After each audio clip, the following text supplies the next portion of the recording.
Hey everyone, welcome back to our channel. Today I'm going to show you how to find Gmail password in Google Chrome in a very simple way.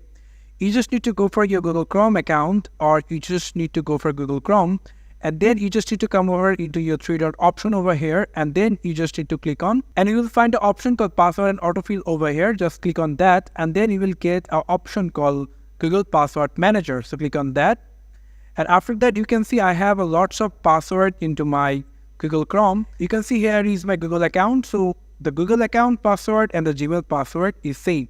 So if you just click on that, you just need to give your computer password. For that, I'm going to give my computer password. And then you can find that which Google account you have. If you have this Google account, then you can just simply see the password.